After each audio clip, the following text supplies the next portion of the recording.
Hi everyone, welcome to this YouTube live event where I speak about the power of language in leadership.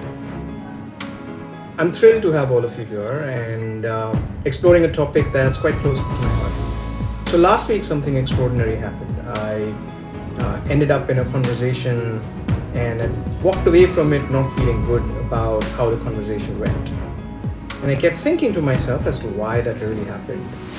And it dawned upon me that the real reason for that was that I hadn't used the right words or I hadn't set up the context in the conversation in the right manner. So language is just more than words, right? It is the conduit of leadership.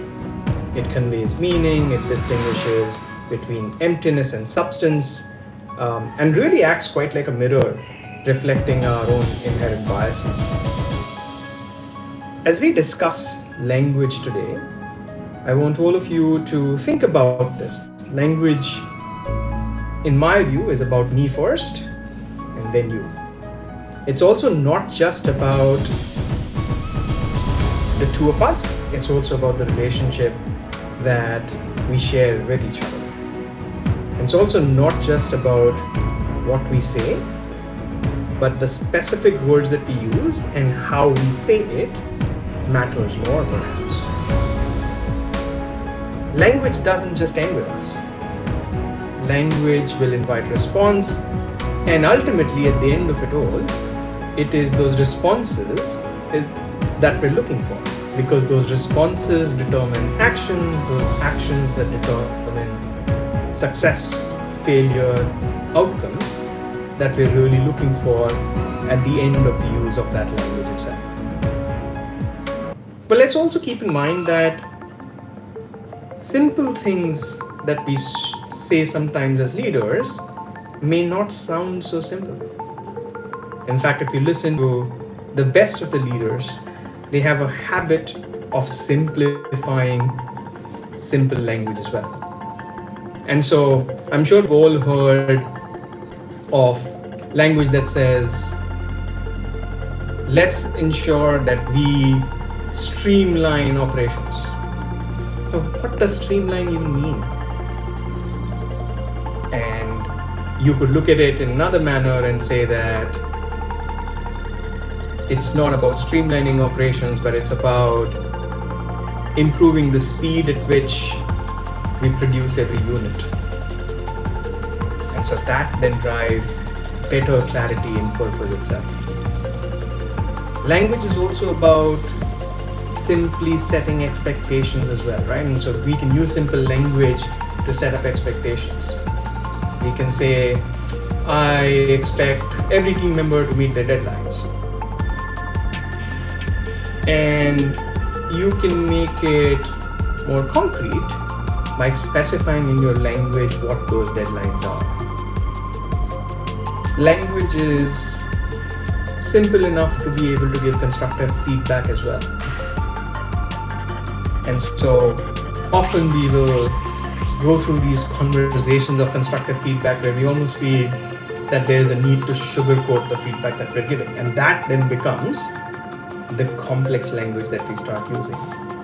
Versus, great leaders will often simplify that and say, here are 5 things that went well.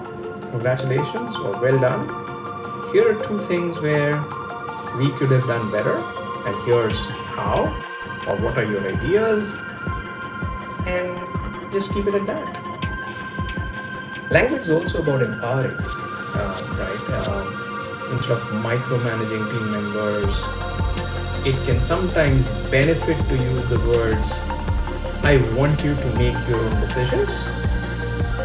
And you could simplify that even further and say, you control this program, take the decisions that you want to, I'm available to you if you need support, and then get that. And so again, as we start to use language as leaders, simplification, less jargonism, common language that's easy to understand, that's direct, is potentially going to be better. Some of the other pieces that I've often come across in language is the way that we say things becomes like a mirror for us, right? It's reflective about our own biases or what we're thinking sometimes. And those biases and what we're thinking sometimes internally, but perhaps may not be trying to let out as much, becomes very apparent to an astute listener. And so I'll give you a few examples, right? I've seen language that is being used for coercion, whereas language that can build collaboration as well, right? And so coercion is, I think we all need to work together, so therefore I want you to do this, you to do this, you to do this, and if we do this together, we're all going to be successful. Now, nothing wrong in using that language, but let's look at the alternative. The alternative is, let's work together to find a solution. Are there pieces of this work that everybody wants to take on? And does that then become a more easier language to accept, especially if you're following a leader? Language is also not about forcing compliance, but inspiring commitment, right? And so there's a set of leaders that will say, I value your input, and therefore here's 3 things that we must do. Versus using another type of language which says, I think we should lay down all of our cards on the table. Here's what seems the best out of it, and then let's go forward, right? And so again, don't make people comply to what you're saying, but inspire commitment in them. Language also can be used to encourage improvement versus proving oneself. And this is a very subtle difference, right? The subtle difference is, I need you to get better at doing this. And suddenly then it becomes about the person that's in front of you or the team that's in front of you, and it's understood as we need to prove that we can be better. Versus changing that language and saying, give me ideas on how we can do this better. And now it's suddenly about improvement, because improvement is front and center of the language that is being used. And so now it's no longer about proving oneself, but it's about improving the situation itself, right? And in very subtle terms again, right? It's about caring, not scaring others, right? And so I expect you to succeed. I do not want you to fail. I don't expect this program to fail. Let's go do the best that's possible, and we'll get through this. It's almost as if there is a fear of failure. Whereas on the other side, we're going to put in the best of our efforts. We're going to see what the outcomes are, and we'll make changes.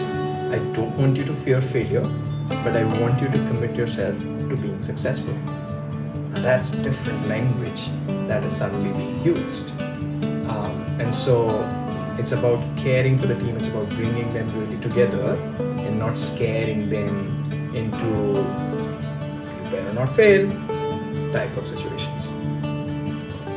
I think it's incredibly important how some things are said, right? One of the conversations that we were having amongst colleagues yesterday was how we present changes and solutions to problems. The common adage, right? We always start with the why. We always think about, let's think about why we have to do certain things, or why we have to implement a change, or why is there a problem, etc., etc., etc. And often the language that is used is, I want you to think about how we're going to make this change because we're facing this problem, right? Now suddenly, the thought process of everybody that's listening to you has moved away from understanding the why a change is needed to how a change needs to be executed. The decision to do the change is already been made. And so again, very important to understand the language that we continue to use as far as inspiring action or really putting into words what we want our teams and our colleagues to really embody as well as act out as. I hope this brief 10 minutes were useful. I want all of us to commit to using our words to inspire and empower and lead with positivity. I'm sure it makes a difference to you and to your teams. And if you want to listen to more of stuff like this, stay tuned, subscribe, and share the video. Cheers. Until next time, keep leading with the power of language.